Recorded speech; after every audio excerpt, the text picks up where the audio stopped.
Hello बच्चों, कैसे हो? हाँ यार, डेली में एक ही डायलॉग बोलता हूँ। पक गए होंगे शायद सुन सुन के अब तो। कैसे हैं, कैसे हैं, कैसे हैं? क्या बताएं कैसे हैं? खराब ही हैं, अच्छे तो अपन है ही। हाँ हाँ, चलो अपनी कल की कहानियों को अपन आगे बढ़ाते हैं। हाँ यार, गर्मी बहुत हो रही है। पता नहीं इस बार सब रिकॉर्ड टूटने वाले हैं गर्मी के। चलो शुरू करते हैं। तो कल की कहानी याद है? लास्ट में अपन ने बोर थ्योरीज पढ़कर, मतलब बोर की जो 3 हाइपोथेसिस थी वो देखी थी। First number, second number and third number. First and second relation show करती है स्पीड एंड रेडियस के अंदर। थर्ड नंबर शो करती है किसके अंदर? एनर्जी के अंदर। सही बात है। और लास्ट में एक वो निकाली थी, क्या कहते हैं, रेडियस निकाली थी। और रेडियस का जो फॉर्मूला आया था अपने पास में, वो कितना आया था याद करो? 0.52 एन स्क्वायर अपॉन जेड आ गया होगा यार। फिर बाद में हाइड्रोजन एटम के लिए निकाली, और लास्ट में रेशो जो आया था, रेशो 1/1/4 इंटू जो भी था 1/9 समथिंग ऐसा। ये था? नहीं था। 1/4/9। आर एन डायरेक्टली प्रोपोर्शनल किसके थी? एन स्क्वायर के। अब रेडियस में अपन जानते हैं, रेडियस में जो जो चीज़ें आती हैं उन सबको अपन निकाल सकते हैं। एरिया भी आता है, वॉल्यूम भी आता है, और भी जो चीज़ें आती है वो सब आप निकाल सकते हो बड़े आराम से। ऐसी कोई परेशानी नहीं है। लेकिन अपन निकाल रहे हैं यहाँ पर एरिया निकाल रहे हैं। किसका? ऑर्बिट्स का। क्योंकि रेडियस पता है अपने को, और जब रेडियस पता है तो एरिया अपन आराम से निकाल सकते हैं। कैसे निकालेंगे? लिखते हैं एरिया को अपन जानते ही हैं। एरिया रिप्रेजेंट किससे करते हैं अपन? ए से। ये एन मेंशन कर दिया। एन मेंशन क्यों करा है यहाँ पर? कोई कारण? एन मेंशन करने के पीछे बहुत बड़ा कारण है भैया। क्यों करा? अरे यार, सिंबल है एरिया का, एन से मेंशन किया। एनथ ऑर्बिट का क्या निकाल रहे हैं अपन? एरिया। तो एरिया का फॉर्मूला क्या होता है? अपनी जो ऑर्बिट्स होती हैं वो कैसी होती हैं? सर्कुलर होती हैं। और सर्किल का जो एरिया है वो कितना होता है? पाई आर स्क्वायर। तो यहाँ पे बेसिक फॉर्म जो होगी अपनी वो हो जाएगा पाई आर एन स्क्वायर। ये एरिया ऑफ किसका हो गया भाई? nth ऑर्बिट के लिए formula pi r n square. बड़ा आसानी से अपन ने इसको मेंशन कर दिया, और कुछ ऐसा नहीं करा। तो बच्चे कर लूँ मैं वीडियो को। हाँ चालू है। अब आपके पास आर एन की वैल्यू होती है, आपने लिखी है कहीं ना कहीं पर। क्या होती है वैल्यू आर एन की? R N equal to r 1 multiply by n square. ऐसे फिर लिखा ही नहीं आपने, याद करो लिखा है शक्ल इसके पहले वाले जस्ट वीडियो के अंदर। ऐसा तो नहीं है सर, लिखा है वहाँ पे, लिखा था 0.52। तो याद करिए 0.52 को मैंने R1 से मेंशन किया हुआ है। तो r N equal to R1 n square. इसकी जगह पे ये वैल्यू प्लेस करिए यहाँ पर। तो ये पाई हो गया, सही है, पाई। फिर इसकी जगह लिखोगे तो ये हो जाएगा R1 स्क्वायर, बिल्कुल सही है। और ये हो जाएगा n की पावर 4। ओ बाप रे, n की पावर 4 आ गई वहाँ पे। थोड़ा सा टिपिकल काम हो गया, कोई बात नहीं, उससे कोई फर्क नहीं पड़ता। फिर अगर इसको ढंग से देखें अपन यहाँ पर, तो इस पाई R1 स्क्वायर को मैं किससे? A1 से मेंशन कर सकता हूँ। पाई R1 स्क्वायर को किससे? A1 से मेंशन किया जा सकता है। सही है बिल्कुल, या नहीं है? बिल्कुल सही है। ये क्या होगी? एरिया ऑफ फर्स्ट ऑर्बिट, जिसको अपन किस नाम जानते हैं? बोर ऑर्बिट भी कहते हैं, कल लिखा था। n equal to 1 number orbit known as a Bohr orbit, और बोहर रेडियस 0.52 उसकी वैल्यू थी। तो इसकी जगह पे क्या मेंशन कर देंगे? ए एन इक्वल टू, ये हो जाएगा A1 और n की पावर 4। तो ये अपने पास में क्या बन गया? एक तरह से एरिया के लिए फॉर हाइड्रोजन एटम। अब इसमें एक बार छोटा सा क्वेश्चन पूछा गया था, कर रहे हैं इसी को अपन आगे। क्वेश्चन ये था, इसमें आपको ग्राफ प्लॉट करना था, ग्राफ प्लॉट करना था। और जो भी ग्राफ बनता है उसकी स्लोप, क्वेश्चन भी है जब शीट वगैरह करोगे तो है, ग्राफ की स्लोप आपको बतानी थी इसके अंदर। लेकिन कंडीशन ये थी लोग के बीच में। ग्राफ किसके बीच में था? लोग ए एन, और किसके बीच में था? एन। ये है log n। इसके बीच में अपने पास में ग्राफ पूछा था, किसके बीच में, log an और log n के बीच में ग्राफ पूछा है मैंने, नहीं क्वेश्चंस के अंदर। तो बना सकते हैं। सर लोग तो है ही नहीं यहाँ पे, बिल्कुल नहीं है। नहीं है तो क्या हो गया, तो अपने मैथ्स पढ़ी हुई है सबने, लोग तो लिया जा सकता है। तो आपके पास जो बेसिक इक्वेशन है यहाँ पे क्या है, ये ए एन इक्वल टू, इक्वेशन क्या है अपनी, ए एन इक्वल टू, इधर क्या है अपने पास a1 और इधर n की पावर क्या है 4। लोग नहीं है तो किसी क्वेश्चन में अगर लोग नहीं है तो लोग लिया जा सकता है। तो यहाँ पे अपन क्या करेंगे, बोथ साइड इधर भी और उधर भी, बोथ साइड क्या करेंगे अपन, लोग एज्यूम करेंगे, तो लोग ले लेंगे एक तरह से। तो जब लोग लेंगे यहाँ पर, तो ये लोग A N equal to log a1 और ये n की पावर क्या आ जाएगी 4। बोथ साइड क्या कर लिया अपन ने, लोग ले लिया। पढ़ा भी होगा आपने लोग वगैरह अपनी छोटी छोटी क्लासों के अंदर, 9th में आया था आजकल तो लोग ले लिया कहाँ पर, बोथ साइड लोग ले लिया। सर क्यों ले लिया, मज़ा आता है मुझे इसलिए ले लिया, क्वेश्चन ने बोला था उसमें, इसलिए मैंने लोग ले लिया यहाँ पर। फिर आपने पढ़ा होगा फॉर्मूला लोग के लिए, क्या होता है फॉर्मूला, ये m इंटू एन, दो मल्टीप्लाई में है। मल्टीप्लाई में जब लोग फंक्शन होते हैं तो जिनको एक्सपेंड करते हैं, तो एक्सपेंड करने पर ये किस में आ जाते हैं, प्लस सिंबल के अंदर। तो यहाँ पर log a1 plus log n की पावर 4, सही है। फॉर्मूला होता है log में, log m इंटू एन, पढ़ा हुआ है, नहीं पढ़ा है तो पढ़ना पड़ेगा, कोई उपाय नहीं है अपने पास। मल्टीप्लिकेशन के अंदर जो चीज़ें होती है वो पॉजिटिव के अंदर आ जाती है अपनी। फिर अगेन यहाँ एक और फॉर्मूला आता है log पावर के अंदर, n की पावर 4। तो n की पावर 4 में क्या होगा कि जो पावर होती है वो log में कहाँ आ जाती है, आगे आ जाती है।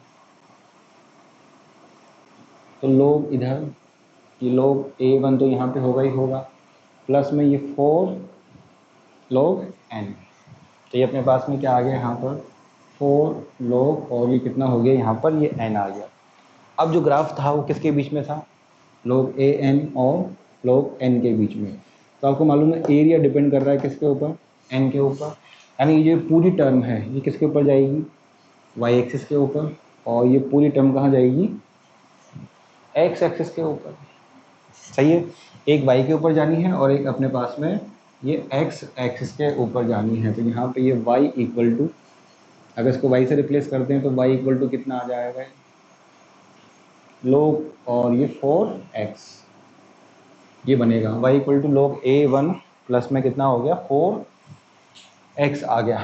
अब थोड़ा एज्यूम करो, आप में से काफ़ी लोगों ने पढ़ी होगी equation y equal to M x plus C, y equal to M x plus C, कहीं ना कहीं तो पढ़ी है, कहीं ना कहीं तो पढ़ी है। y equal to M x plus में कितनी c, सही है। तो कंपेयर करेंगे तो यहाँ पे दिख गया होगा x का कोफिशिएंट आपने पढ़ा है क्या होती है m को अपन किससे रिप्रेजेंट करते हैं, slope, angle made by straight line with positive, देखा होगा ना x एक्सिस के रेस्पेक्ट में।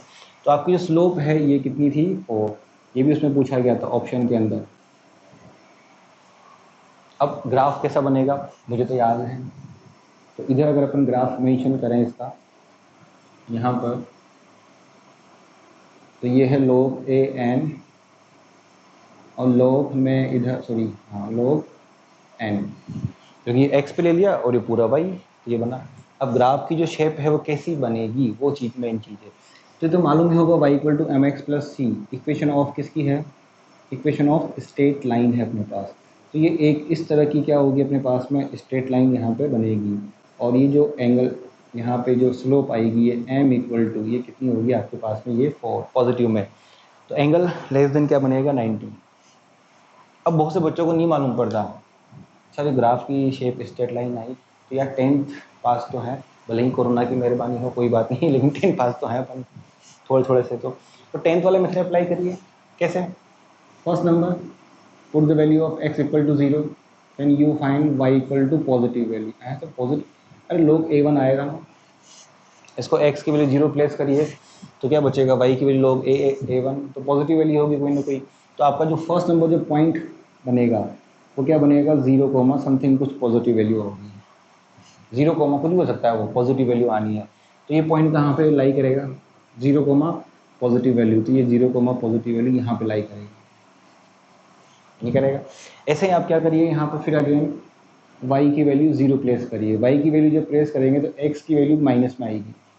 यहाँ रख के देखिए y की वैल्यू x की वैल्यू निकालेंगे तो वैल्यू आएगी लेकिन वैल्यू माइनस में आएगी। तो आपका जो पॉइंट बनेगा वो क्या बनेगा, कुछ x की वैल्यू माइनस में होगी और y की वैल्यू किस में होगी, 0 के अंदर। वो पॉइंट कहाँ लाई करेगा, यहाँ पर। सिंपल वे, दोनों को आप मिला दीजिए तो दोनों को कंबाइन करेंगे तो क्या बन जाएगी, स्ट्रेट लाइन। लेकिन अब हम 12th क्लास के बच्चे हैं यार, अपने को देखते हैं मालूम पड़ना चाहिए।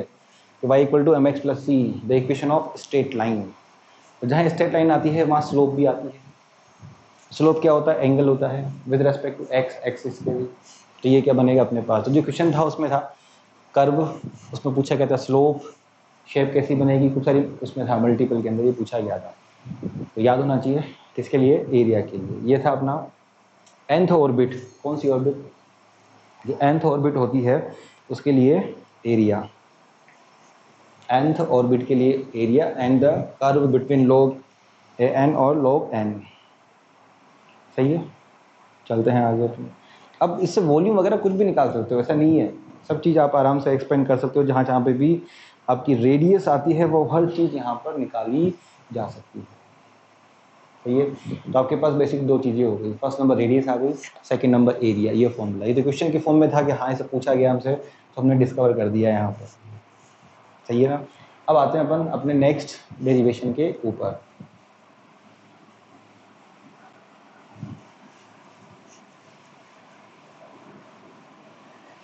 नेक्स्ट क्या है, आपने देखा होगा first number and second number जो हाइपोथेसिस थी उसके अंदर क्या खास बात थी, स्पीड एंड रेडियस। रेडियस आप निकाल चुके हो तो क्या बची अब आपके पास, स्पीड आपको निकालनी है।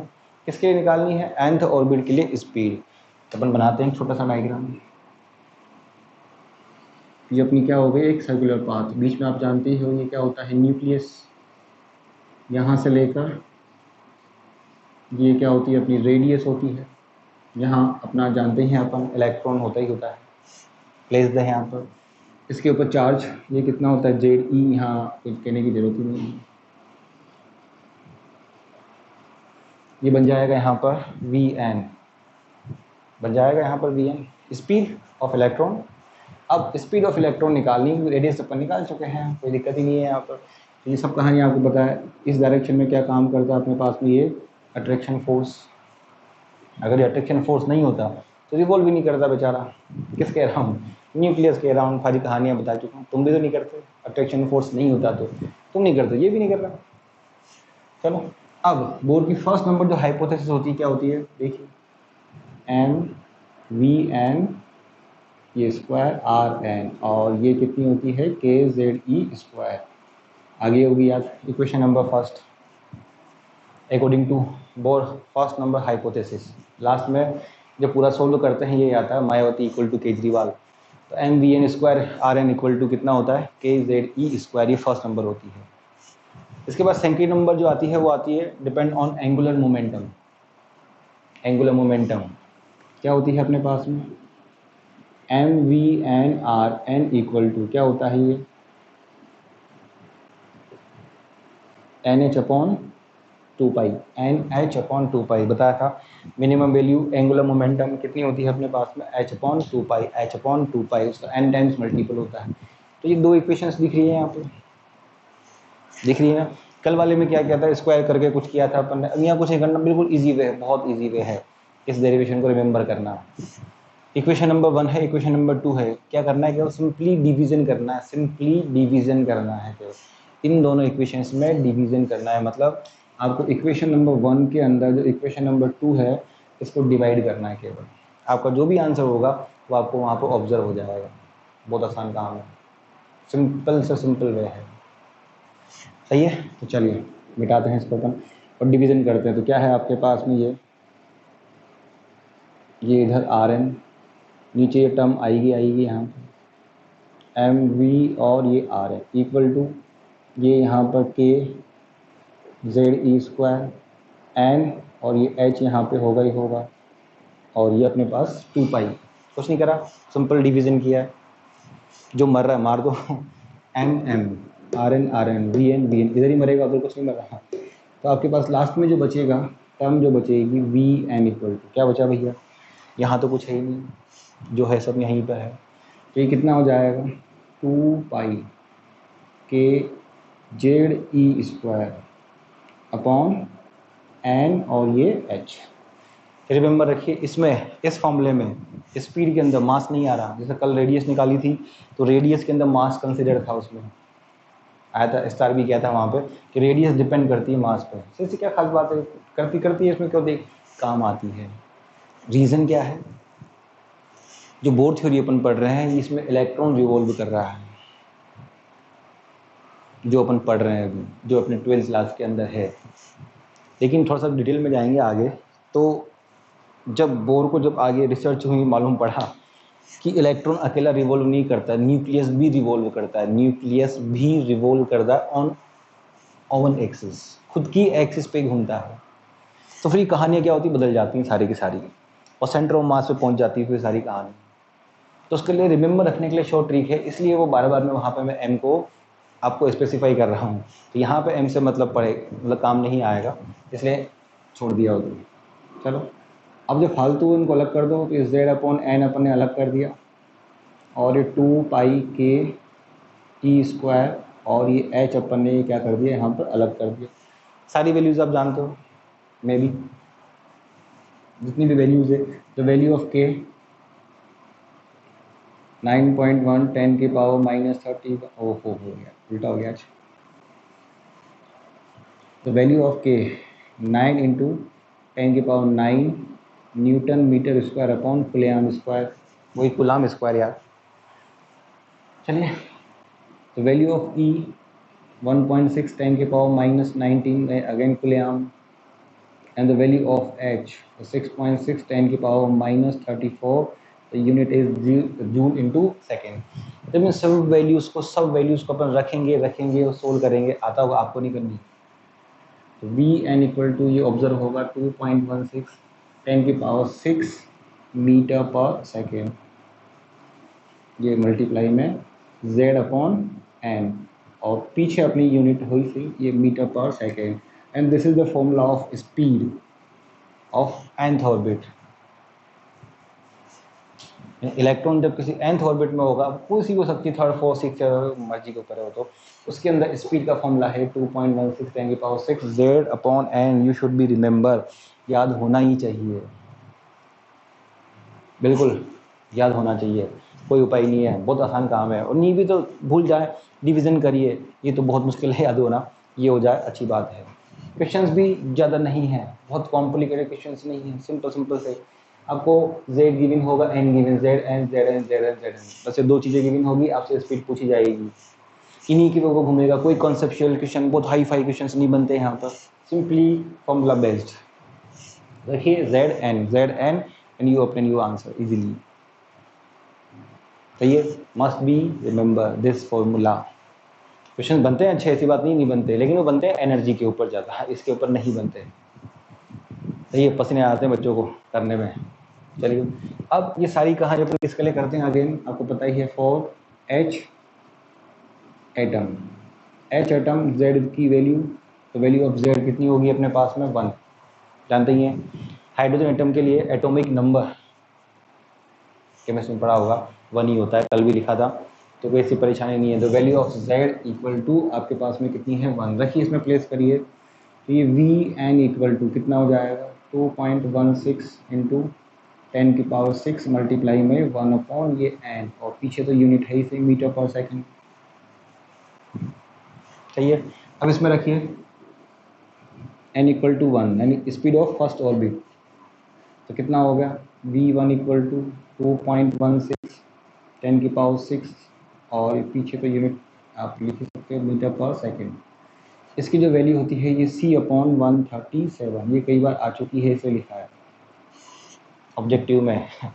Speed of electron in first orbit in hydrogen atom equal to, तो वहाँ पे ये नहीं दिया, क्या दिया c upon 137। c is the speed of light. If you divide speed of light by 137, then you will get 2.16 10 की पावर 6 मीटर पर सेकेंड। तो कंफ्यूजिंग करने के लिए ऐसा कोई बड़ी बात तो है नहीं, सिंपल c अपॉन 137 आपको रिमेंबर होना चाहिए, सिंपल सा है। सही है। Second number n equal to 2 अगर प्लेस करेंगे then v2 equal to v1/2 mention कर सकते हैं, बिल्कुल बिल्कुल कर सकते हैं। यहाँ 2 आएगा तो 2.16 इंटू 10⁶, 2.16 10⁶ को क्या मेंशन कर सकते हैं, v1 तो कितना आ जाएगा, v1/2 आ जाएगा अपने पास, v1/2 आ जाएगा। Similar similar similar n equal to 3 जब प्लेस करेंगे then v3 equal to v1/3। Then find the ratio, मतलब रेशो कितना आएगा अपने पास में, ये रेशो 1:2 और ये कितना 1/3। इस फॉर्म में मिलेगा 1:1/2 रेशो और 1/3 रेशो की फॉर्म में ये अपने को ऑब्टेन हो जाएगा। सही है। तो ये स्पीड का छोटा सा डेरिवेशन है। 5 मिनट लगते हैं, मतलब 5 मिनट तो बहुत ज़्यादा बोल दिया मैंने, मुश्किल से कुछ ही सेकंड के अंदर आप आराम से बस कंसेप्ट दिमाग में होना चाहिए और रिवीजन करा कि काम आता बहुत।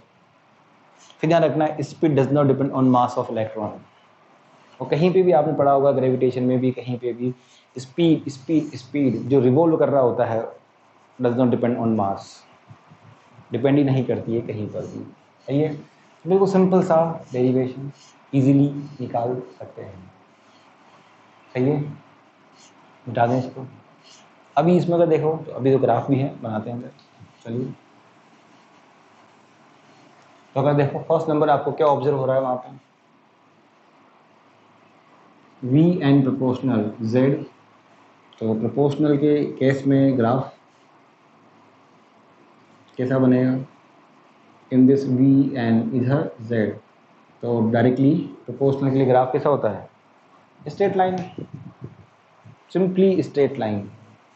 इसको मैंने थोड़ी देर पहले बताया भी सही, अगर आपको कहीं नहीं आता, भूल जाते हैं, सबसे बेस्ट वे क्या होता है, वैल्यूज रखिए और चेक कर लीजिए, z equal to 0, v equal to 0 starting from origin, रख के चेक कर सकते हो अगर नहीं आता तो। Second number v n proportional दिख रहा होगा उधर, ये है 1/n, तो ग्राफ इन्वर्स आएगा। तो इधर अपने पास ये v एन और इधर अपने पास में ये n, इन्वर्स के लिए ग्राफ कैसा होगा अपने पास में, ये इस तरह से ग्राफ अपने को क्या होगा, ऑब्जर्व होगा। वैल्यू इंक्रीज होने पर डिक्रीज होगी, तो इस तरह का जो ग्राफ शेप है वो मिल जाएगी अपने को। सही है। तो ये स्पीड का छोटा सा डेरिवेशन है। सही बात है। अब इस दोनों का यूज़ करके, मतलब इन दोनों फॉर्मूलोज को यूज़ करते हुए आप और मैं इलेक्ट्रॉन की मोशन के लिए बहुत सारी फिजिकल क्वांटिटीज़ आप क्या कर सकते हो, निकाल सकते हो। बहुत सारी फिजिकल क्वांटिटीज़ आप निकाल सकते हो, अनलिमिटेड। तो ऐसी कौन कौन सी क्वांटिटी होती है, बहुत सारी होती है, जो फिजिक्स में अपन पढ़ते हैं, कई सारी डेफिनेशंस आती हैं, कुछ भी आपसे पूछी जा सकती है।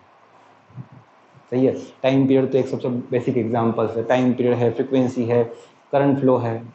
सही है। वो डिपेंड करता है उसके ऊपर क्या आपसे पूछा जाता है, वो उसके आधार पर। चलो तो मिटाते हैं इसको।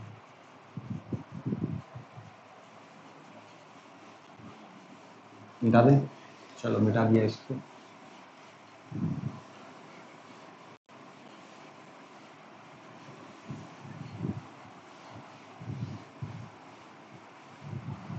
ये 2 थी, अब एक 2 क्वेश्चन सिंपल सिंपल से 2-3 क्वेश्चन करते हैं, इजी से, कोई ऐसे नहीं है अपने पास, बहुत हाई फाई क्वेश्चन है। फर्स्ट नंबर है क्वेश्चन नंबर, ये है 1। जानते ही हैं ये अपन He+ हीलियम आयन है अपने पास। इस हीलियम आयन के लिए n equal to 1 and n equal to 2 के लिए आपको क्या निकालनी है, रेडियस एंड स्पीड फाइंड करनी है। n इक्वल टू 1 के लिए और n इक्वल टू 2 के लिए स्पीड फाइंड करनी है हीलियम प्लस के लिए। तो बिल्कुल सिंपल फॉर्मूला बेस क्वेश्चंस पूछा है, तो बहुत नहीं, ऐसे बहुत सारे दे रखे हैं बुक्स के अंदर। चलिए करते, तो अब जानते हो, एक में कर देता हूँ, एक आप आराम से बैठे बैठे घर पे करो। रेडियस का फॉर्मूला 0.52 n² इन एमस्ट्रॉन। तो आप जानते ही हो Z for helium 2, n equal to 1, ये n equal to 1, then place the value of Z in n, तो ये 0.52 n 1 हो गया, Z2, तो ये 1 कितना हो जाएगा 4, फिर उल्टा कर दे 1/2, और ये एमस्ट्रॉन के अंदर 2 डिवाइड बाई 0.52 डिवाइड बाई, तो आप जानते ही हो ये 0.26 एमस्ट्रॉन। सिंपली, कोई ऐसा नहीं है, बहुत हैं ऐसे भरे पड़े हैं क्वेश्चंस। ऐसे स्पीड निकालनी है, then speed equal to formula 2.16 10 की power 6 multiply by z upon n metre per second, metre per second, metre per second.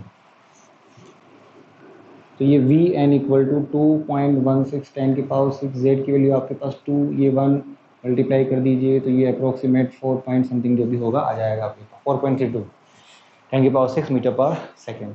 ऐसे फॉर एन की वैल्यू जो 2 है उसके लिए क्या करिए, ऑब्जर्व ऑप्टेन करिए। तो कुछ नहीं करना, एन की वैल्यू 2 रखनी है, जेड की वैल्यू 2 रखनी है, सोल्व करिए।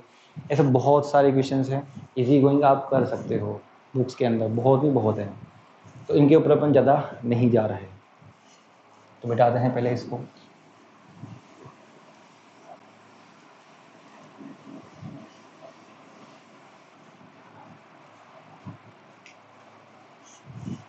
चलिए ऐसे क्वेश्चन नंबर 2, ये है अपने पास क्वेश्चन नंबर 2 के लिए। पहले ऑप्शन लिख देता हूँ यहाँ पर। ये है n की पावर 3 z की पावर 3 z की पावर 3 n की पावर 3 n की पावर 3 और ये z स्क्वायर, फिर ऊपर z स्क्वायर अपॉन ये n की पावर 3। सब बिना क्वेश्चन के ऑप्शन लिख दिए। हाँ बिना क्वेश्चन, कुछ नहीं करना आपको। क्या करना है, टाइम पीरियड जानते हैं, टाइम पीरियड। तो टाइम पीरियड की इनके ऊपर डिपेंडेंसी को शो करना है कि टाइम पीरियड को आप क्या करते हो, जानते ही हो, किससे रिप्रेजेंट करते हो, कैपिटल टी से। तो टाइम पीरियड टी के लिए इन चार में से कौन सा डिपेंडेंसी है, क्योंकि इसके ऊपर भी बहुत सारे क्वेश्चन दे रखे हैं रेशो वाले। कई जगह तो ये लिखा होगा, कई जगह रेशो लिखा होगा, time period in this orbit in further orbit. दो ऑर्बिट्स को कंपैरिजन करा के आपसे क्या पूछेगा, टाइम पीरियड। तो टाइम पीरियड की डेफिनेशन क्या होती है, पता होगी, क्या होती है, पता होगी, होती है यार कुछ ना कुछ तो। टाइम पीरियड क्या होता है, time taken to complete one cycle is known as a time period. वही आप जो किसी के चारों चक्कर लगाने में एक समझ जाओ, तो टाइम पीरियड। तो ये कितना हो जाएगा, 2πr/n अपॉन वी एन। और ये क्या कर दिया आपने, पहले भी निकाल रखा है, टाइम पीरियड ऑफ सेटेलाइट के अंदर भी निकाल रखा है, ये टाइम पीरियड ऑफ सेटेलाइट के अंदर भी निकाल रखा है। तो 2πr/n अपॉन में कितना वी एन। एक सर्किल जब आप पूरा सर्कुलर उसकी घूमोगे तो उसमें क्या होगा, उसकी सर्कमफ्रेंस आएगी, नीचे स्पीड सर्कमफ्रेंस कितनी होती है 2πr, नीचे कितना हो गया तुम्हारे पास वी एन। अब आपको ये पता ही है कि आर एन कितनी होती है 0.52 एन स्क्वायर अपॉन जेड इन एमस्ट्रॉन, और वी एन कितनी होती है ये 2.16 10 की power 6 Z upon N in metre पर सेकेंड। अब अपन को तो प्रोपोर्शनल देखना है और काम भी वही आता है, फॉर्मूला कोई नहीं पूछता, जनरली प्रोपोर्शनल में काम आता है। तो इन 0.52 इनको छोड़ दीजिए, सिंपल लिख दीजिए वहाँ पर। तो t इक्वल टू, तुम इसको डायरेक्टली प्रोपोर्शनल में 2 पाई छोड़ दो, आर एन की जगह कितना हो जाएगा, एन स्क्वायर अपॉन जेड हो जाएगा। और नीचे डिवीजन में क्या आएगा, जेड अपॉन एन, तो ये मल्टीप्लाई में एन ऊपर चला जाएगा और नीचे जेड हो जाएगा। तो टाइम पीरियड डायरेक्टली प्रोपोर्शनल कितना हो जाएगा, एन की पावर 3 और ये कितना हो जाएगा, जेड स्क्वायर। तो ये एन की पावर 3 और कितना हो जाएगा, जेड स्क्वायर हो जाएगा। अब कंपैरिजन में से बहुत सारे क्वेश्चन होंगे, तो उसमें क्या होगा, इसकी जो वैल्यूज़ हैं निकाल सकते हैं, लेकिन काम नहीं आती है रख के इसकी वैल्यू रखो पूरा, लेकिन इतना, लेकिन जनरली काम में क्या होता है, रेशो के लिए। अगर रेशो निकालोगे तो आप खुद जानते हो, रेशो ऑफ टाइम पीरियड निकालोगे कि टू डिफरेंट ऑर्बिट्स के लिए, तो कितना हो जाएगा, एन की पावर, तो यहाँ कितना हो गया, n1 की पावर 3 n2 की पावर 3 और ये z2 की स्क्वायर अपॉन में ये z1 का स्क्वायर। इस तरह से चल जाएगा, कंपेरिजन करवाएगा बहुत सारे क्वेश्चंस में, इसलिए मैं निकाला। इसी का अगर इन्वर्स कर दें, मतलब उल्टा कर दें अपन, इन्वर्स करने का मतलब वही है, तो क्या आ जाएगी आपके पास फ्रीक्वेंसी, किसकी फ्रीक्वेंसी आएगी, revolution frequency, number of cycle in पर सेकेंड। इसका इन्वर्स करते हैं तो क्या हो जाएगा, z ऊपर एन की पावर नीचे आ जाएगी फ्रीक्वेंसी के लिए। इतना अपन जानते भी हैं, time period and frequency both are inverse, उल्टे होते हैं एक दूसरे के। तो एक मालूम है, दूसरा आराम से आप क्या कर सकते हो, निकाल सकते हो। एक अगर आपको मालूम है तो दोनों आप निकाल सकते हो, मतलब सेकंड नंबर निकाल सकते हो। चलिए हटा देते हैं इसको।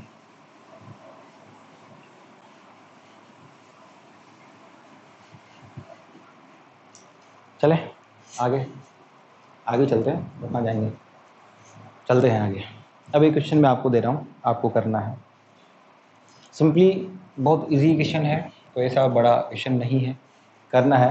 दिक्कत यह है कि दोनों अपन, तुम्हारा और मेरा, तो फिजिकल वो नहीं हो पाता, बस ये है कि मैं बनाता हूँ, तुम देख लेते हो। वो देखते भी कैसे होंगे, जब देखते होंगे पहले बैठते हो आराम से, उसके बाद फिर यूँ फिर टांगे ऊपर, इधर से उधर पूरा घूम लेते हैं अपन। चलिए निकालते हैं। क्वेश्चन ये है, लिखिए आराम से अपनी कॉपी के अंदर और बताना मेरे को। इलेक्ट्रॉन्स अपन जानते हैं रिवॉल्व करता है इन सर्कुलर पाथ, तो आपको क्या करना है, इलेक्ट्रॉन्स के इस रिवोल्यूशन के कारण एटम के अंदर कितना अमाउंट ऑफ करंट फ्लो होती है, करंट फ्लो, जो उस करंट फ्लो को निकालना है।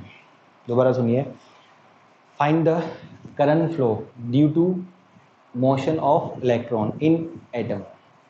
समझ गए? तो एक बार और सुनिए, find the amount of current flow due to motion of electron in atom.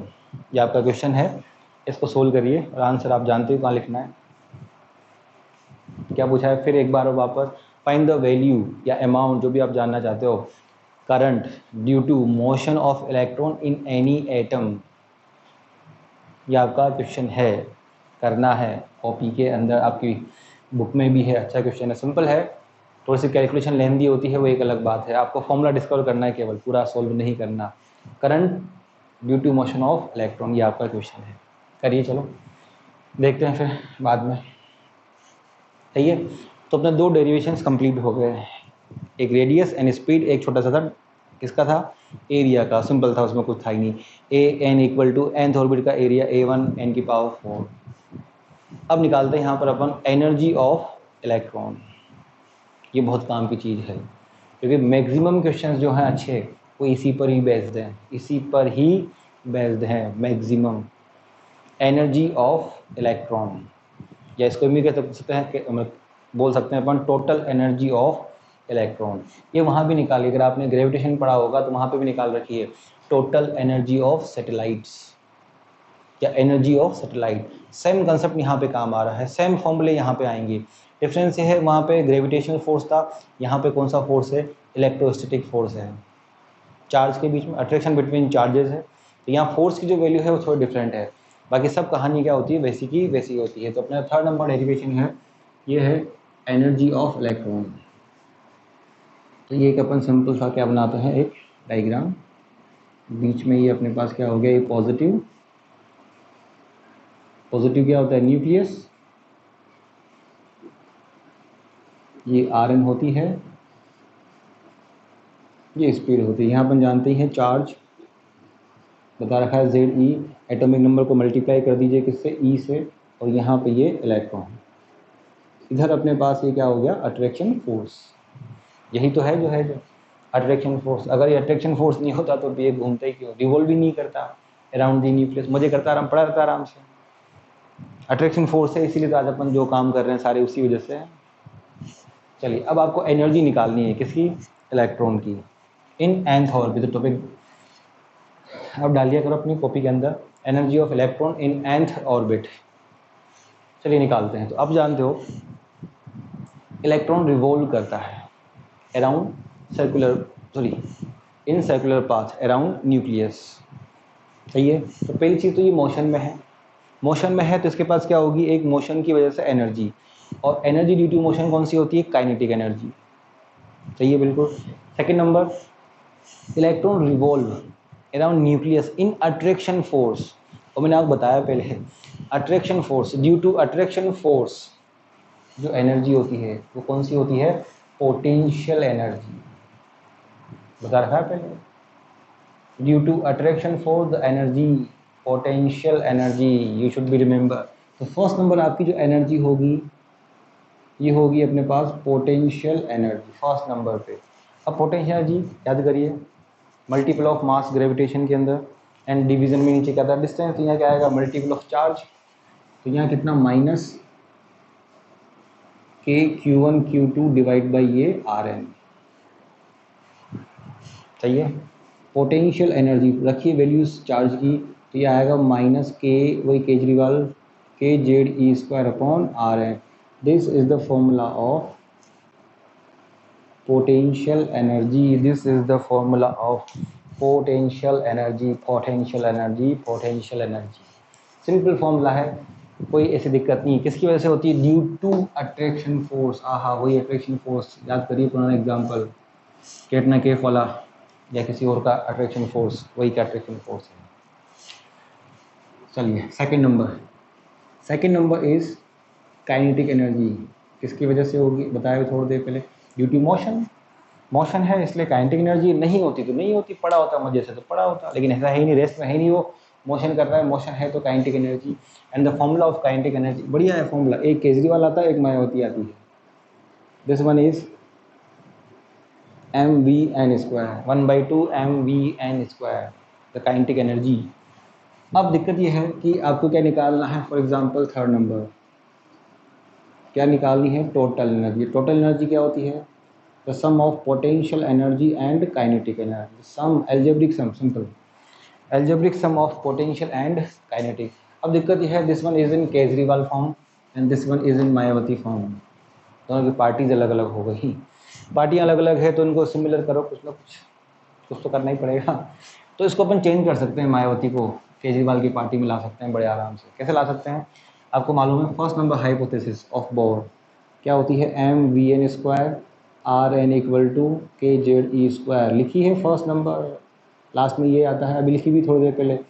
rn इधर भेजो, तो ये अपने पास के जेड ई स्क्वायर अपॉन rn, सही है, कुछ भी नहीं करा, उठा के इसको उधर भेज दिया। देन रिप्लेस mvn दिख रहा है ना, रिप्लेस काइनेटिक एनर्जी कितनी हो जाएगी? के जेड ई स्क्वायर अपॉन में ये कितनी आ गई अपने पास? 2rn।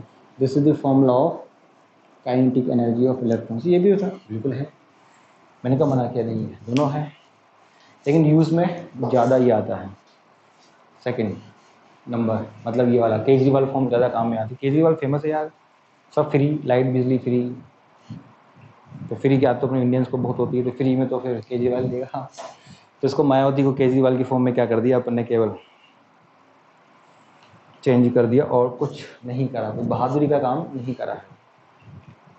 चलिए, अब आपको निकालनी है टोटल एनर्जी। टोटल एनर्जी अपन क्या बोल रहे हैं? The sum of potential energy and kinetic energy, sum of simple sum, algebraic sum, मतलब जो अपना सिंपल सम होता है मैथमेटिकल के अंदर, तो रखिए यहाँ पर। तो टोटल एनर्जी, पोटेंशियल का फॉर्मूला माइनस के जेड ई स्क्वायर अपॉन ये rn, इधर प्लस में के जेड ई स्क्वायर अपॉन ये कितना हो गया? 2rn, सही है, करेक्ट है बिल्कुल।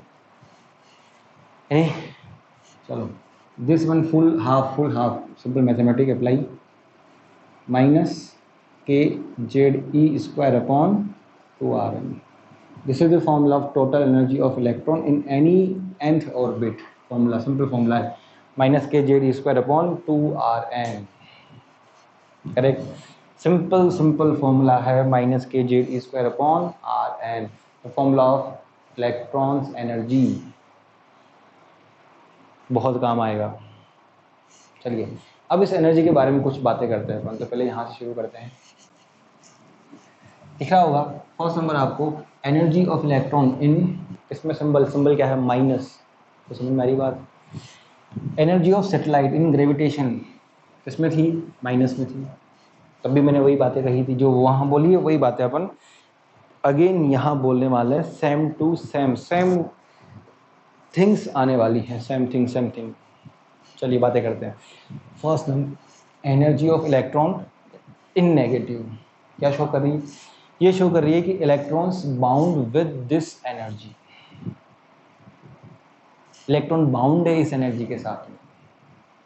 तो first number, the positive value of this energy is known as a binding energy. Binding energy क्या होगा? Positive k Z E square upon r, and किसके अंदर? 2 के अंदर। तो पॉजिटिव value of this energy is known as a binding energy. मैंने इस बात को समझाने के लिए एग्जाम्पल भी दिया था पहले 10 लाख रुपए का, चलो कोई बात नहीं। अभी के लिए सिंपल याद कर सकते हैं कि जेडी स्क्वायर अपॉन नीचे कितना हो गया अपने पास में 2Rn। Positive value of electrons energy known as a binding energy. सही है। चलिए second number, if Rn equal to infinite then Et equal to 0। Means क्या है, Rn इक्वल टू इनफाइनाइट मतलब जैसे जैसे आप न्यूक्लियस से दूर जाओगे the total energy of electron zero होगी। Means third number point important है, कई सारे क्वेश्चंस मिलेंगे इसके ऊपर।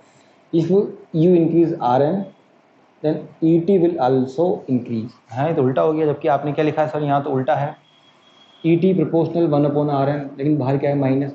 जब आप न्यूक्लियस के पास होते हो, बिल्कुल न्यूक्लियस के पास, तो energy of electron in minus, दूर जाते हैं माइनस से आप कहाँ मूव कर रहे हो, टुवार्ड्स जीरो जा रहे हो। देन ज़ीरो बड़ा होता है कंपेरिजन में माइनस से, तो न्यूक्लियस से दूर जाने पर एनर्जी ऑफ इलेक्ट्रॉन इंक्रीज होती है, डिक्रीज नहीं होती है, बात ध्यान रखनी है। ठीक है। फोर्थ नंबर अपने पास क्या है, Et equal to minus of kinetic energy. अगर आप इस माइनस को हटा दो तो ये क्या दिखेगी, काइनेटिक एनर्जी है। तो काइनेटिक एनर्जी के आगे अगर आप माइनस सिंबल ऐड कर देते हो, काइनेटिक एनर्जी के आगे अगर आप माइनस सिंबल ऐड कर देते हो तो क्या मिल जाएगी, टोटल एनर्जी। और if you divide by potential energy by 2 and you will get total energy. तो पोटेंशियल एनर्जी का फॉर्मूला भी अपने मिटा दिया है यहाँ पर, लेकिन आपको देख सकते हो वहाँ पे। तो पोटेंशियल एनर्जी में अगर आप 2 का डिवीज़न करोगे, 2 का ओनली 2 का डिवीज़न, तो 2 का डिवीज़न करने पर आपके पास में क्या होगा, इलेक्ट्रॉन्स की क्या आ जाएगी, टोटल एनर्जी आ जाएगी। सही है। अब आप जानते हो यहाँ पर फिफ्थ नंबर, टोटल एनर्जी किसके अंदर है आपके पास, माइनस वैल्यू में। अब कहीं से भी लाके if I give some amount of energy equal to positive energy, इसके जितनी एनर्जी नेगेटिव में है उतना ही अमाउंट, बात काम की है ये, बहुत बार बार में काम आएगी, जितना अमाउंट ऑफ नेगेटिव में है इतना ही अमाउंट ऑफ अगर आपने पॉजिटिव में दे दिया, then total energy of electron will be zero मतलब आप कहाँ चले जाओगे, इनफाइनाइट के अंदर। तो अगर आपने किसी भी इलेक्ट्रॉन को इतना अमाउंट ऑफ एनर्जी, कितना जितना नेगेटिव में है उतना ही अगर आपने पॉजिटिव में उसको दे दिया, तो इलेक्ट्रॉन्स उस ऑर्बिट को छोड़कर हमेशा के लिए कहाँ चला जाएगा, इनफाइनाइट में, सिमिलर टू एस्केप। तो ये एक तरह से जो पॉजिटिव वैल्यू है ये अमाउंट ऑफ वर्क भी है, जो एनर्जी ही वर्क है, इतना अमाउंट ऑफ वर्क आपको करना पड़ेगा।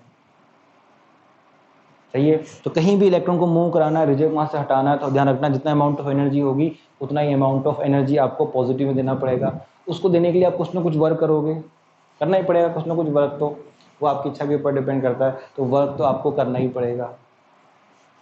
सही है। वर्क एनर्जी जहाँ से भी लाओगे वो सब बातें फिर बात की, बस ध्यान में रखना चाहिए, हाँ इतना अमाउंट ऑफ एनर्जी हम देंगे, इतना अमाउंट ऑफ वर्क करेंगे, फिर कैसे करेंगे वो सब बातें अभी अपनी बात की है। सही है। तो यहाँ तक ये अपने 5 पॉइंट्स थे टोटल एनर्जी के बारे में। अब इस फॉर्मूले को अपन आगे एक्सपेंड करेंगे। सही है।